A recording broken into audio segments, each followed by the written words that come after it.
So it's our first class of Comp 2084 in our Tuesday section, and people are just rolling in. I guess we've got 27 students in the room. I think we've got 39 enrolled, so it's great.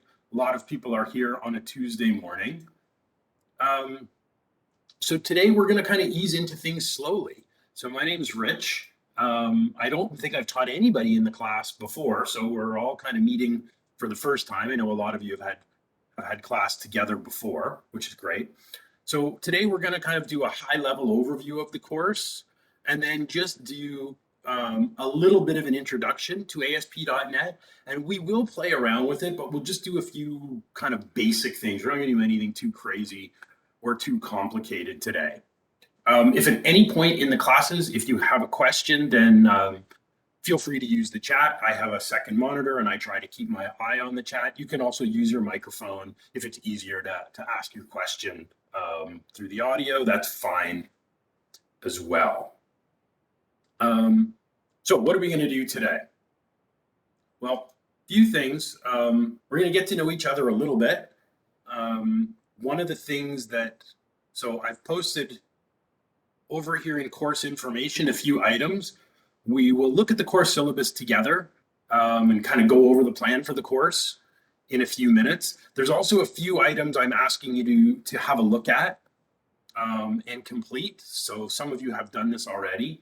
One is there's a little discussion board thread linked here, which probably about half of you have responded to. That's just a chance for me to get to know you a little bit. I think that's especially important considering we don't get to meet face to face. I try my best to make this as much like a face-to-face classroom as we can. But part of that is getting to know each other a little bit and me getting to know you guys. There's another item here. We'll come back and talk about this, the academic integrity policy, and then we'll look at sort of the structure of how the course works on Blackboard. It'll be similar to probably what you're used to. I know nobody's new here. All of you are in second year. So probably a lot of stuff will be familiar, but I'll show you, we'll go over kind of how things are structured. I also have a Blackboard thread. If at any point in the course you just have a question, you can ask it in that discussion thread and I will respond so that everybody can see the answer. Because sometimes a lot of students have the same question about something. So kind of before we go into the class plan, just to let you guys know a little bit about me. So my name's Rich, as I said. I've been a web developer actually for quite a while now. Since 1999, I got my first job. And in this time, I've done a lot of different stuff in terms of building web applications. Most of the time, I worked for this guy. He was my boss. I had a company called In Front of the Net, which kind of sounds like it's a hockey company. And my kids played hockey for a long time, but the business is all about web development. So what kind of stuff did I get to do? A lot of commercial work, social media, did e-commerce development, did a fair bit of work in the not-for-profit sector, which I still try to do. Pretty much anything under the sun in 22 years I've had a chance to touch. I noticed in the introduction forum, a lot of people said web development is really where you're interested in going as a career. It's an awesome choice. You get to do challenging work. You're always learning new things, lots of job opportunities, which we'll dive into a little bit more. Your skills are portable, so you can take them wherever you want to go. And in many cases, you can make flexible hours, work from home, that kind of thing. Building web applications is fun. You don't have to get dressed up to go do it. All in all, I loved it. So how did I get into this line of work? Web developers are not born. You're thinking I have a degree in computer science. I do have a degree. My degree is actually in political science from long ago.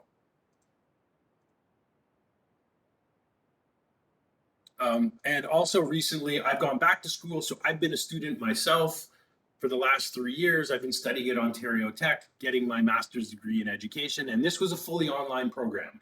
So I have been in your shoes for the last 3 years of learning exclusively from home to get my degree. So I understand some of the challenges that are involved. So how did I get into web development?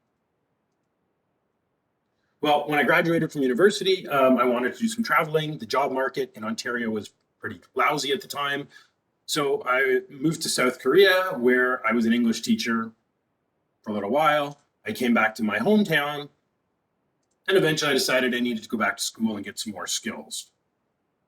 So I did a 9-month program, and at the end of my 9 months, I came out, started looking for a job, found a job as a web developer, and went to work. So I worked in healthcare. We had clients in healthcare, in transportation. We even worked on a really old kind of first generation mobile application. This is actually way back in 2000 on one of these COMP2084 wireless mobile devices. All in all, it was an awesome first job out of school. I did interesting work, liked my boss, made friends with my coworkers, made my own schedule, and I could work from home when I wanted to. Every couple of weeks I got paid, which was great. So we built this app, which people really liked. However, our app never actually made any money. Eventually, the company had to close its doors, and I was an unemployed young web developer. I did learn, however, something really important. When you're in business, you can have lots of ideas, but your ideas are not useful if there's no way to make money attached to them. So after this, I started looking for a job. By now I had some contacts in the industry. I had a bit of a professional network. People started asking me to do work for them. I said yes, put on my developer hat, went back to work, and now I was the boss. Who here in here thinks someday they might like to be their own boss, be self-employed in the IT business? Yep, I'm seeing a few people. I guarantee if we met back together in 5 years, a number of you, 5, 10 years, many of you, not all of you, but a lot of you will be your own bosses. Okay, so Attila, you've already done it. Interesting. So you can certainly understand some of the rewards and some of the challenges. Marwa, that's a good question. We can talk about that at another time. Excellent question about monetizing apps. Yep, or not even necessarily in the IT field. So what's life like when you're self-employed? All in all, it was great. I got to be my own boss. I could work from home. I took on projects that interested me. I was never bored because I was always doing new things. When you used to do hair, yeah, totally different. But still, some of the things are the same. You know, I made some decent income. You get to make my own schedule. Those are the good things. Here's some of the downsides of being a self-employed developer. And some of these things would apply to being self-employed really in any field. Bi-weekly paychecks, bye-bye. You don't get those anymore.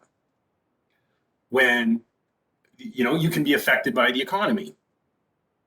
You don't typically get benefits. You don't get paid vacation time. And there's a good deal of stress because ultimately everything falls on you. Attila, are some of these things resonating with you?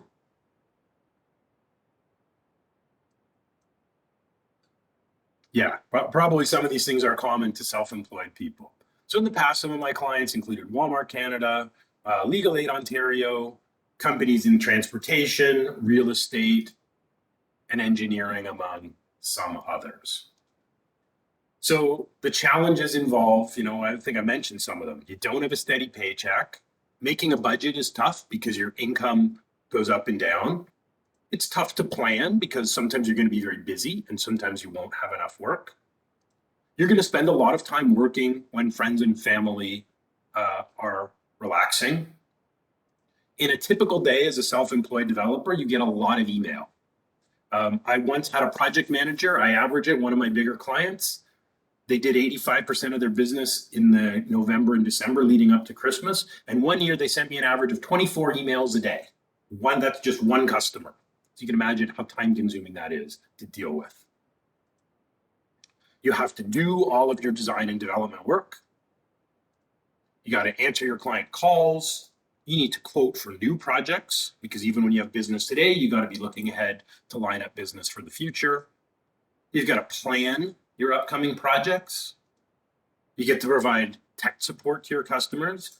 And you have to stay on top of new technology. Remember, you don't have a boss and a professional development budget anymore. So as technology changes, it's up to you to learn new things on your own. And you don't necessarily have a mentorship from somebody senior when you're on your own. So you can see being self-employed as a developer is never boring. Some of the important skills: you have to be able to think through problems logically. You have to learn independently, and I like to push my students on this. If I think I can get you to discover the answer or a solution to something, I'm not just going to tell you. I'm going to point you in the right direction, because that's the reality when you're out there working. Everything we teach you today, it changes quickly, so we always need to be able to learn. We want to have to solve problems for our clients and figure out how to get things to work. And one of the key skills is really the ability to listen. I'm not sure. Did you guys have a class with Jarrett yet? Has Jarrett taught you guys anything before? Yes, he's the best. Jesse said no. One of Jarrett's favorite sayings is, the number one mistake programmers make is not listening to the requirements, right? So this is something, yeah, almost everybody likes Jarrett. So this is one of the things we really try to emphasize. And we do that when we give you assignments. Here's what we want you to do.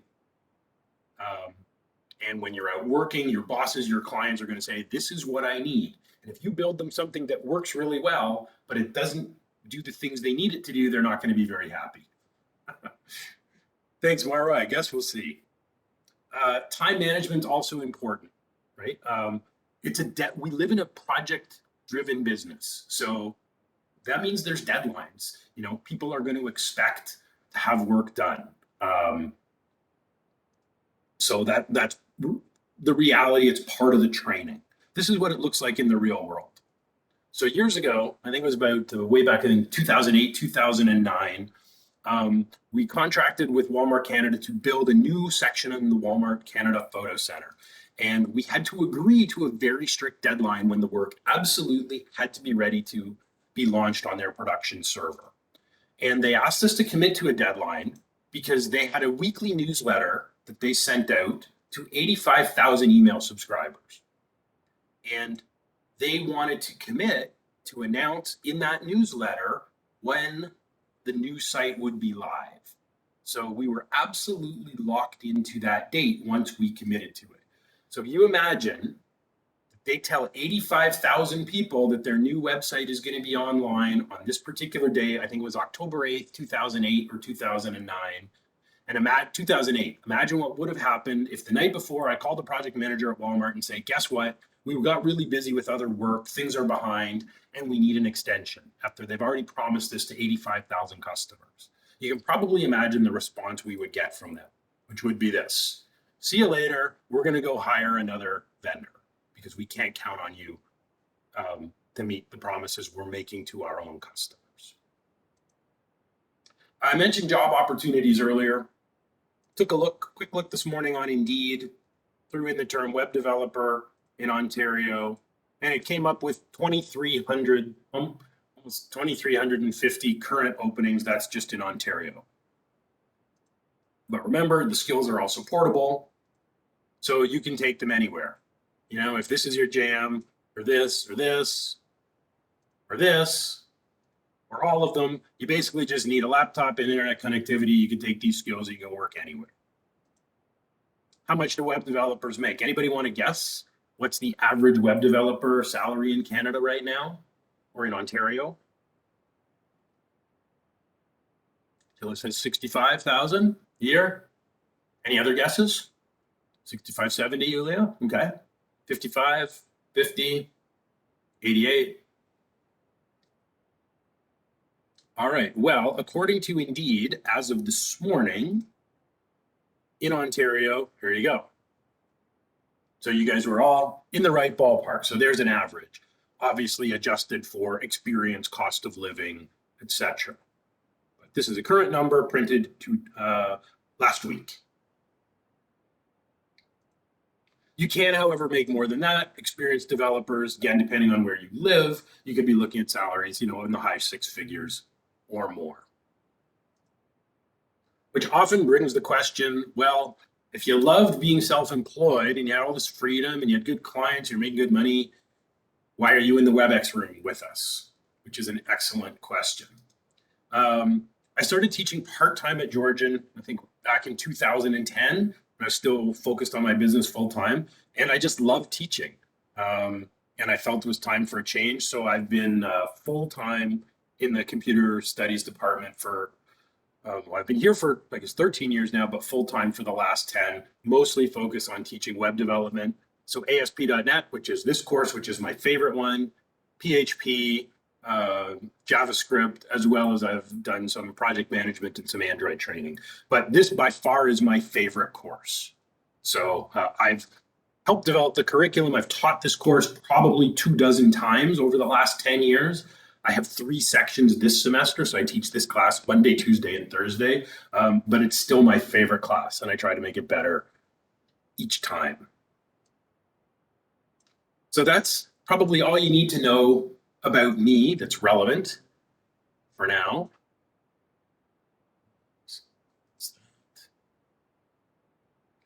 All right, so let's maybe go and jump in and have a look at the syllabus. We can go over the plan for the class, structure in Blackboard of everything, and I'm happy to answer any questions that you guys have.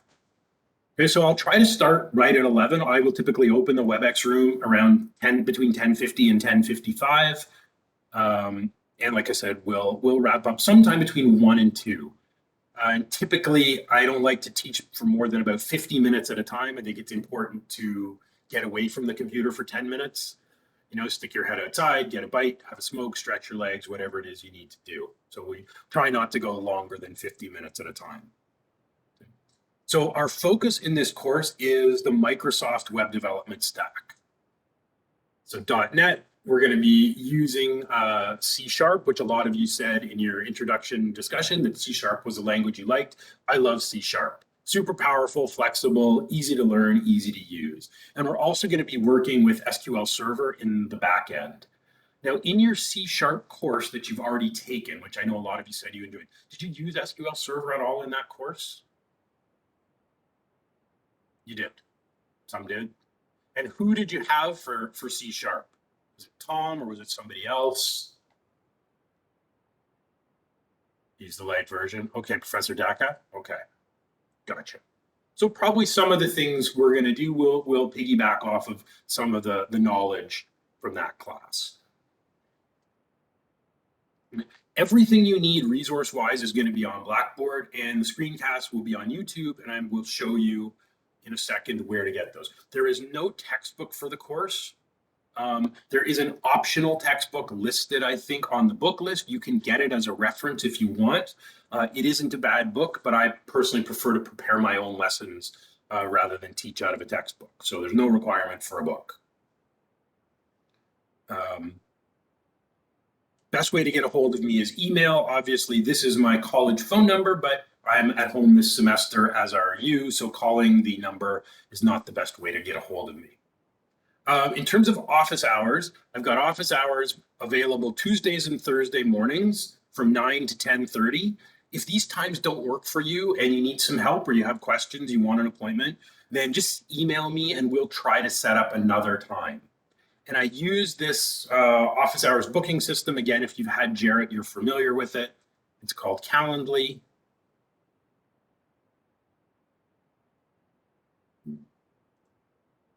And I will have to obviously fix the link. Oh, there we go. Let's try that again. This will be the first of many things I do that do not work the first time this semester. That's life as a developer. Okay, so if you want, let's say you need an office hours appointment Thursday morning, you just click, and I'm setting them out in 15-minute blocks. And I found this way, this is much more efficient than having just a whole slew of people show up in the WebEx room all at once. So we'll book in 15-minute increments. The other cool thing about Calendly, so you just log in with your college, your Microsoft single sign-on, and it will automatically add the appointment to both of our Outlook calendars. So I'll get a notification in Calendly that you've booked an appointment, and I ask that please indicate what are you coming to talk about so that I know. in advance. And also please just book one appointment at a time. There's limited appointments, so it's not fair to have a student book, like an hour when I have a whole bunch of other students who have questions or need help.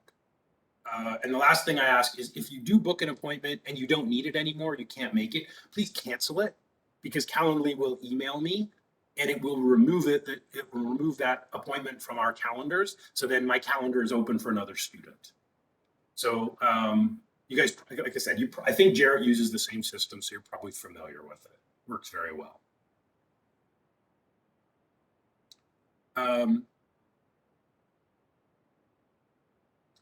Yulia, you can book right up to, so like Thursday, if you want an appointment if at 9:45 you realize, hey, I need an appointment at 10, you can book it. So I don't really need advance notice. I mean, it's good that I have advance notice, just because, let's say Thursday, nobody has booked an appointment. I might not be at my computer between those times if no appointments are booked. So I guess I'll revise my first answer. Probably ideal to book at least the night before, so I know to expect you, because many days nobody comes. So if nobody comes, I may go for a run or do something else in that time, or do some other work. But excellent question. Thank you for asking that.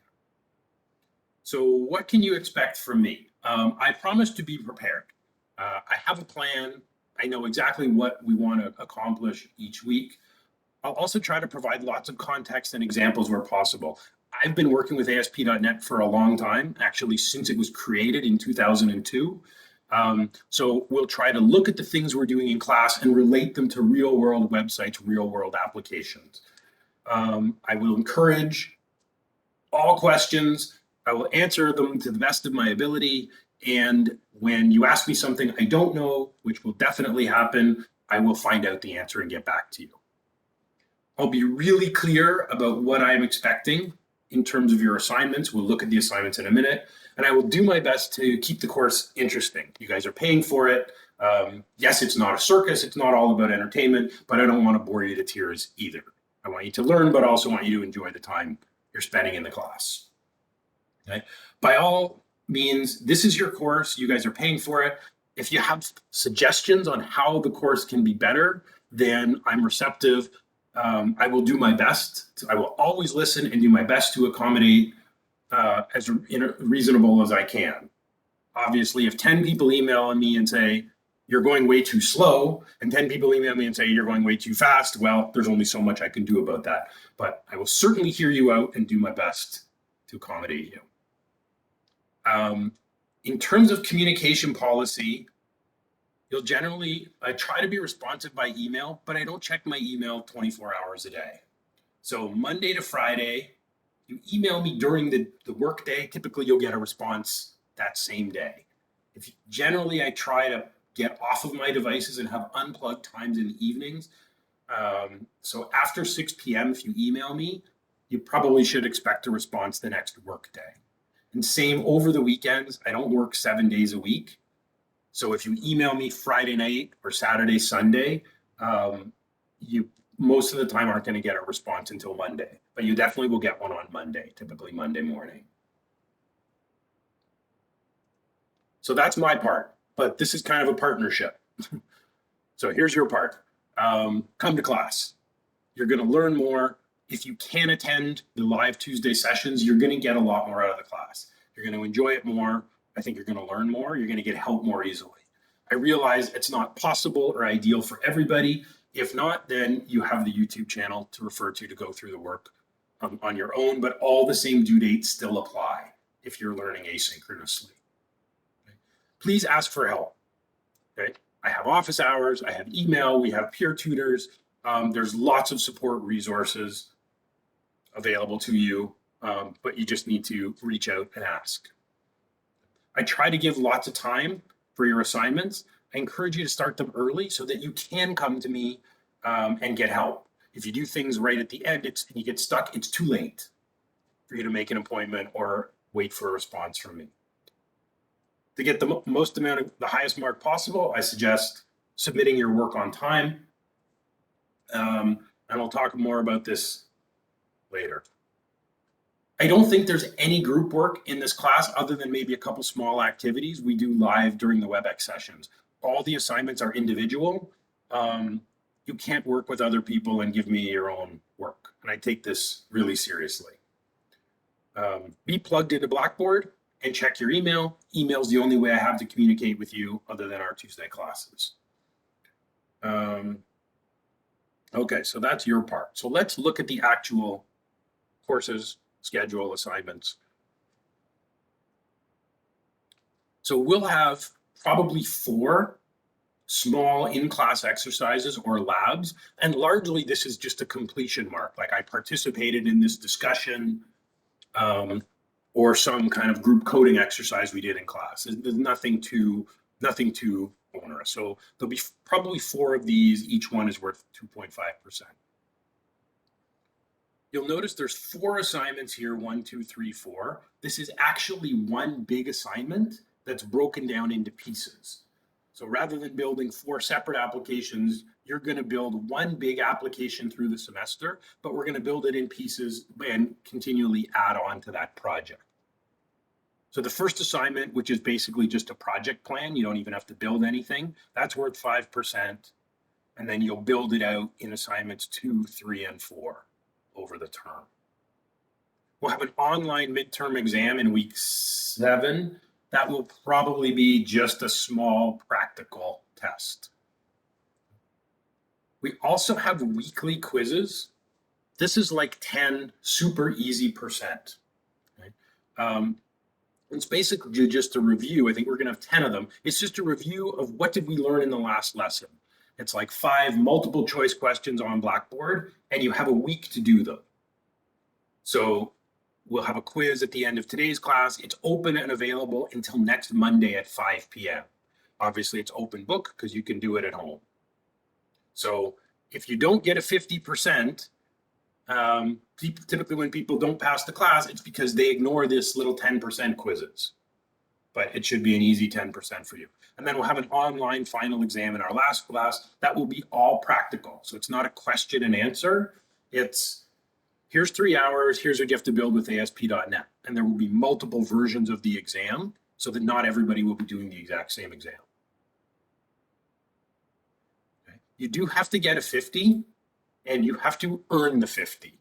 Okay, I don't hand out marks, but if you do the assignment, I'm sure you'll get a 50. So everything is going to be due in this class at 5 o'clock on Mondays. So your assignments, your quizzes, or the small labs class activities, you have to submit them by 5 o'clock on Monday. My late policy would be probably the same as Jarrett's. Each day you submit late, you lose 20% per day. And again, this is to prepare you for the reality of deadlines that you're going to face out in the work world. It's not arbitrary just because I feel like making life difficult for you. I'm not an unreasonable person. If you have a legitimate reason why you need, will the exam be open book as well? Yes, it will be. So we're not using like any sort of proctoring software or anything like that. Yes. I understand life happens. People have illness, they have family emergencies. If something comes up and you need extra time, please reach out. Yes, this proctoring software is absolutely terrible. We're no interest. We're not going to touch that. So if you need extra time for an assignment and you have a valid reason, then please reach out and let me know. Okay. But just I got behind or I'm getting errors or my computer's not working, I don't consider those valid reasons to give students more time for assignments.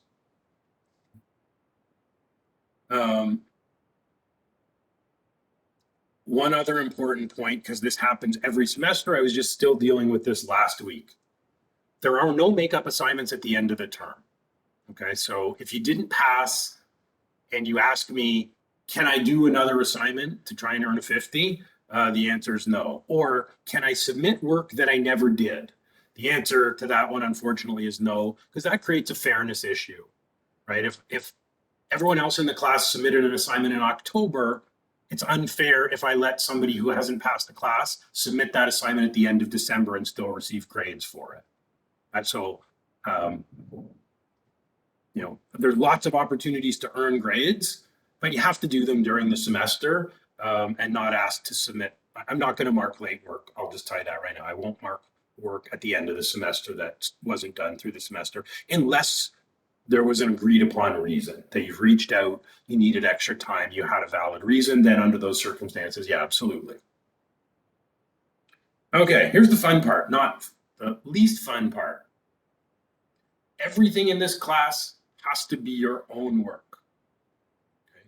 The minimum penalty for academic misconduct, if you submit the same work as another student, or you copy my work, or you pay someone to do it, or you submit work online that someone else did as your own, the minimum penalty is 0 on the assignment.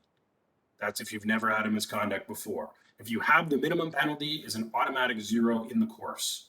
Right away, you're out of the course. I do check work very carefully. I use code comparison software, and all your assignments are subject to a review. And I think Jarrett probably had the same policy. So if you submit work to me that I suspect may not be your own, or that you've shared with another student, we're going to have a one-on-one meeting, and you'll have to walk through it and be able to answer questions. I've had students in the past who in a code review couldn't even start their application running, yet had submitted a super sophisticated application that they swore up and down they had done by themselves. And they couldn't even get the application to start in a review. I deal with this every semester. When I say every semester, I mean every semester, including this summer when I only taught one course. So these are the number of academic misconducts I've processed over the last 10 years. So this was a class I only taught for 5 weeks, and I dealt with 4 students. 2016 was terrible. It was awful.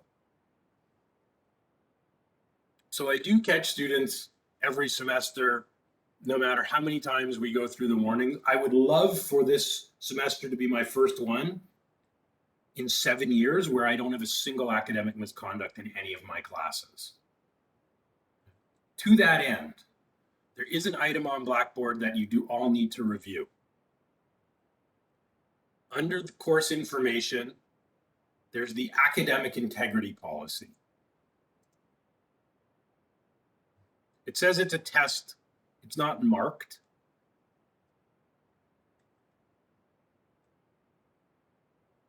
But it's important you read this over and understand what my expectations are. Okay, so I've linked to the college policies, but I have a few policies of my own you should be aware of. So I'm asking you to certify you're only submitting entirely your own work. You can take stuff I post online. I will post everything we do in class to GitHub at the end of class, but you can use it for reference only. You can't copy my own work, modify it, and submit it back to me and go, here's my work, give me a grade. That's not how this works. Now, one of the common questions students say, well, what if I find something online to help me in my project? Can I use it? Yes, but there's a few rules around this. It can't be more than 10% of your projects. You can't go find a tutorial, submit the whole thing to me as yours. That doesn't show me you've learned anything. You have to add the source. So where is this code coming from? And you have to email me ahead of time. Go, hey, Rich, I found this snippet of code on this website. I want to use it in my project because it has some functionality that I want to add. Can I use it? And I'll check it out and I'll say yes. You have to securely store your own work. If you publish your work and someone else takes it and copies it, then you have facilitated academic misconduct. So you'll need to use private GitHub repositories. And you probably already know how to do this, but we'll go over it. I've explained the code reviews as well.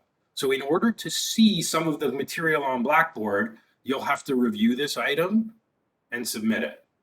If you don't agree with these terms, then please email me and we can have a one-on-one meeting to discuss those concerns.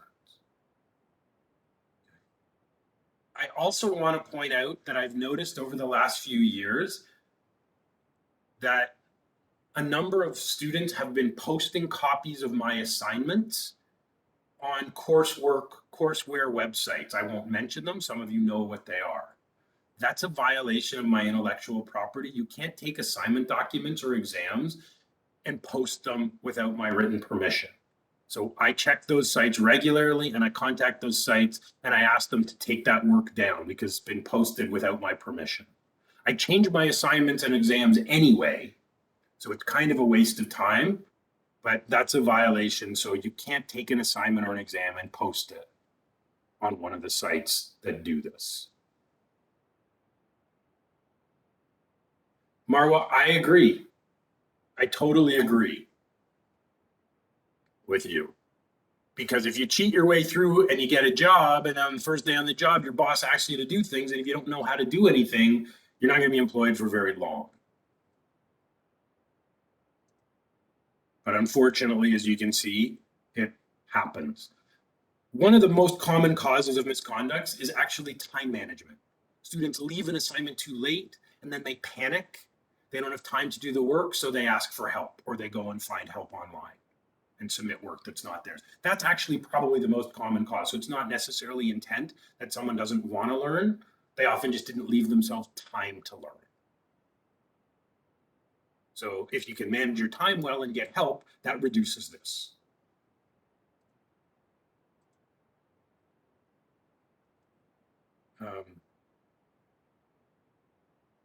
So here's our schedule. We'll probably stick to this fairly closely.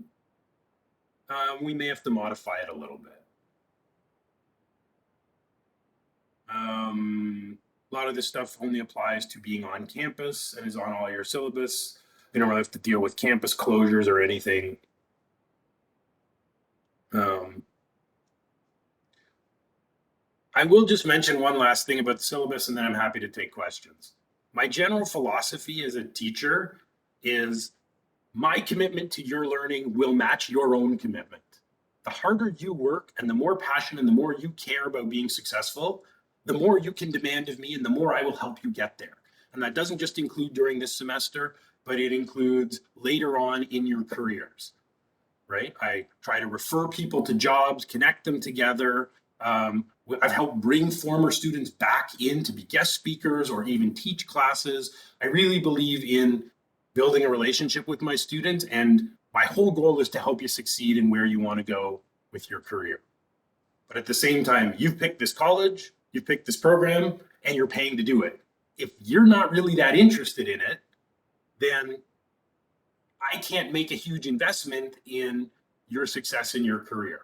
But the more you care and the harder you work, the more I will do to try and help you get there.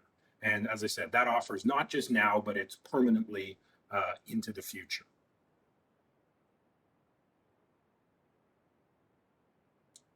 We will go through, have a look at Blackboard. Yeah, Scott, it's a valid, very valid concern. But I'm a big LinkedIn user. We'll look, and we've got a setup for you guys. Some of you have seen it already. But I try to stay connected to students even years after they've graduated. Keep tabs on what they're doing. And if there's any way that I can help them and help you guys, I want to do that. That's the big reward in doing this job. Are there any questions about this kind of the plan for the course, the rules, schedule, assignments, anything at all about how the class is going to work? Yeah, that's totally normal. That's fine. You're only a year into it.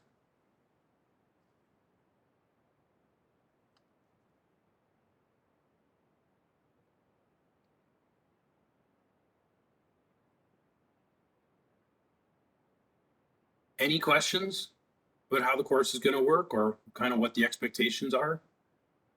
Or any concerns? Okay, thanks, Julia. Thanks, Manjinder.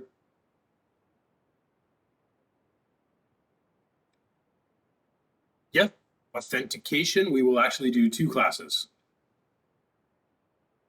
So our first one will be before the exam.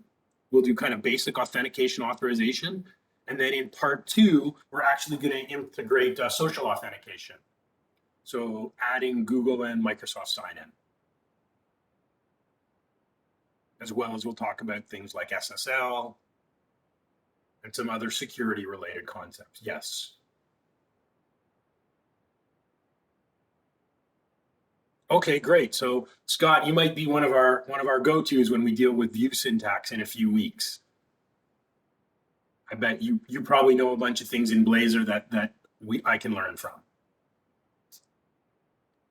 And by all means, I'm open to your suggestions during the lessons too. Many times, you know, the way I show something, it's not the only way or the best way. Maybe I say, hey, let's do it this way, and you think, well, couldn't we do it this way, or wouldn't this be more efficient? By all means, you know, turn on your mic, share it in the chat, say, hey, Rich, can we try it this way? Would this work?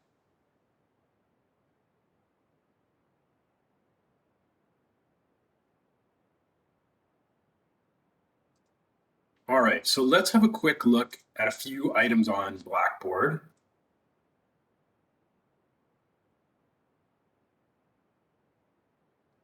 Yulia, can you please? Yes, absolutely, I will fix it. I imported my Thursday shell for Tuesday, so some of the dates, I thought I had gone through and fixed the dates. Yes, it will never be Wednesday. It will always be Monday, but if you could, Yulia, maybe point me in the direction of where you see that, I will absolutely change that.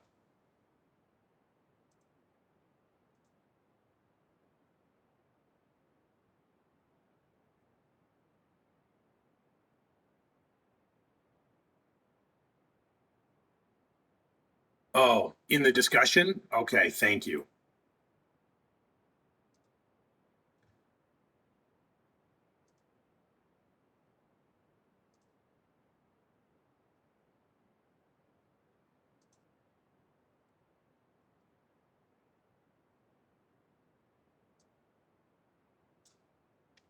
Yeah, I apologize. If you see that anywhere else,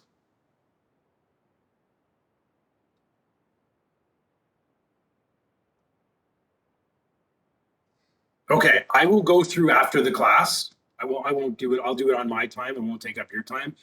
Yes, I will make sure all the dates are updated to Mondays at 5. Thank you, Yulia. I will be sure to do that.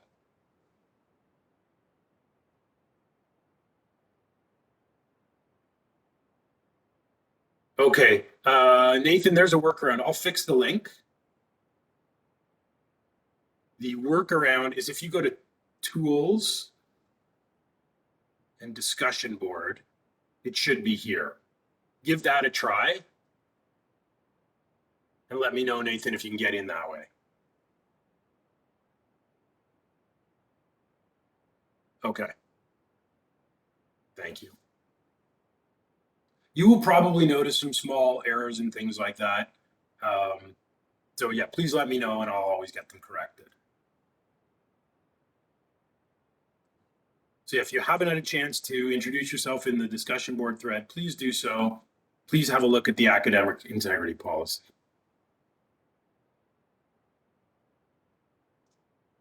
So let me see.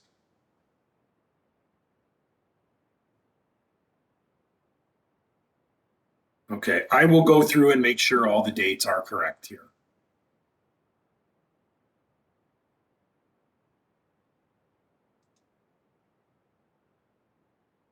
So Alex, you can just go to Tools on the left and then Discussion Board. I will fix the link in the announcement as well.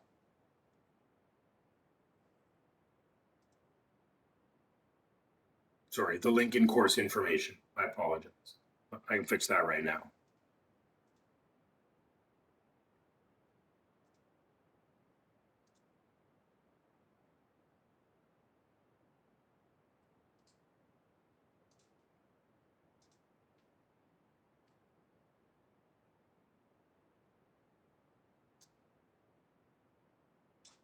Hopefully this will fix it.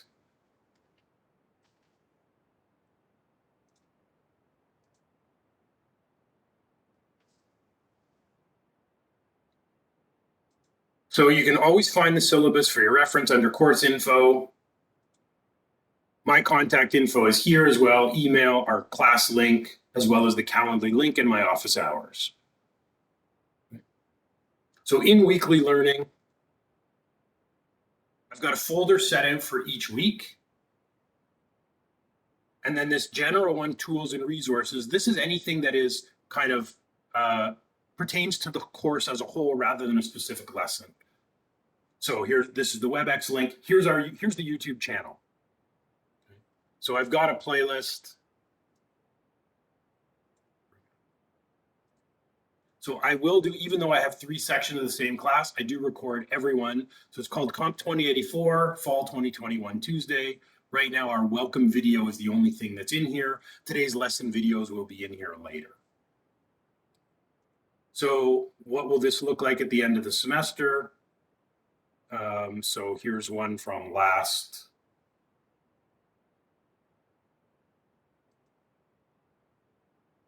So I've actually been recording my videos forever. So here was my Wednesday section. I had 3 sections of this course. So here's all the lessons and videos. You can even get a peek ahead. Now these are a year old, so a little bit of a few things will be updated, but a lot of what we do in class will be very similar to what I did last year in the class.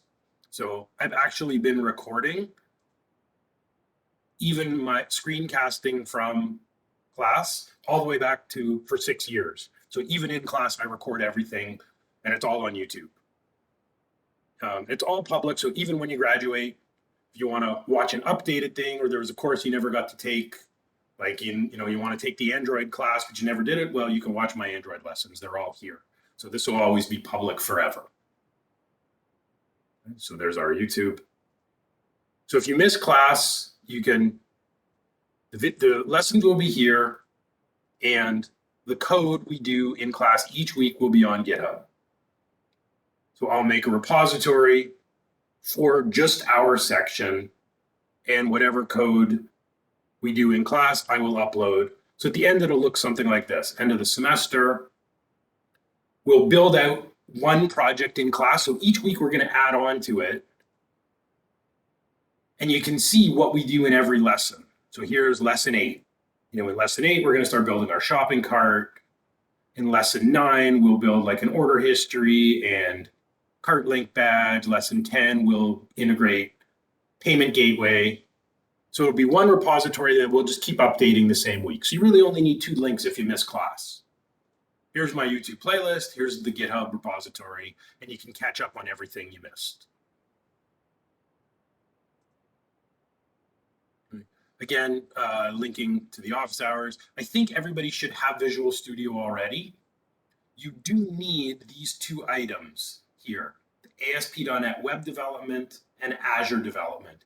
If you have Visual Studio from your C# class, but you didn't include these 2 modules, you just run the Visual Studio installer again, and you choose Modify, and then you just check off these 2 components here, ASP.NET Web Development and Azure Development. And it'll add those 2 components to your existing Visual Studio. You probably have SQL Server already. We don't need that for a few weeks, so if you don't have it, don't panic. We'll talk about it later. And the .NET Core SDK, we'll want to download and install that if we don't already have it. It's other stuff we can leave till later. I did get a question about a couple concerns about Windows. Do you need Windows for this course? I'll answer that question and then we'll take a break. You don't absolutely need it, but my experience from having taught this class many times before is it's much easier if you have Windows. So most students, if they're using Linux or they're using a Mac, they just install Windows on a virtual machine, like Parallels on a Mac. You can get a free copy of Windows from the Azure for Students portal.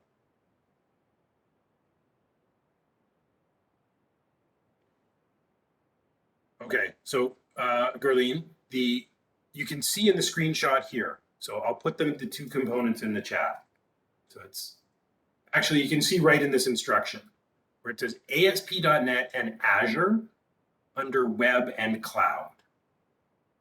So I'll just start my Visual Studio installer and show you these.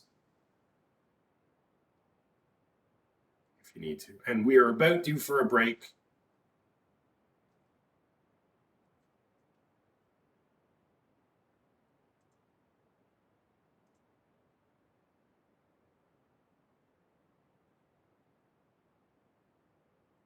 Scott, that's a very ambitious goal.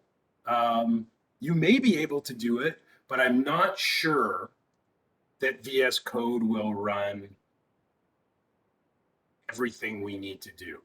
So if you open the installer, if you click on modify,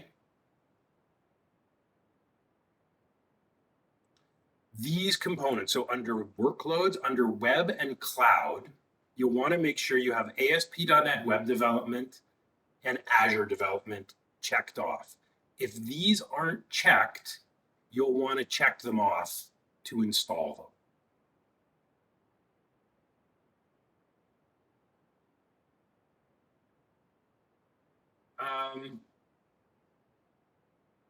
I'm just looking. I don't actually see GitHub in here. We will be using Git, so yes, Gerline, if that's an option, you could do it. Yeah, I know, Attila, that's a good point.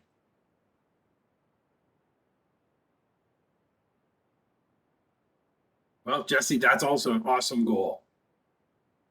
Yeah, so if you have a Mac, you can try running things, but as I said, you're probably, I would recommend, if you're on a Mac, I would recommend installing Windows on Parallels. It will just make your life a lot easier. Some of the basic stuff, you don't have to do it right now. You can use your Mac for today or next week, but certainly when we get into doing things like file uploads, it works very differently on a Mac. The other thing is that you can't run SQL Server Management Studio on Mac. You can run Azure Data Studio, but it's very limited. Management Studio is a much better tool for working with SQL Server, at least for now. So up to you. Yeah, Scott, but you can also use Azure's SQL Server, but still use Management Studio to connect to it. So that's an option. So you don't absolutely have to have Windows, and you certainly don't need it for today. But in my experience with non-Windows users in the past, they typically wind up switching to Windows on a VM partway through the course. Okay, it is 11:55. So I need to set you guys free for about 10 minutes. Okay, so let's take a break, go get air, food, hydration, nicotine, whatever it is you need. Stretch your legs, get out of your chair, and we will reconvene back at 12:05.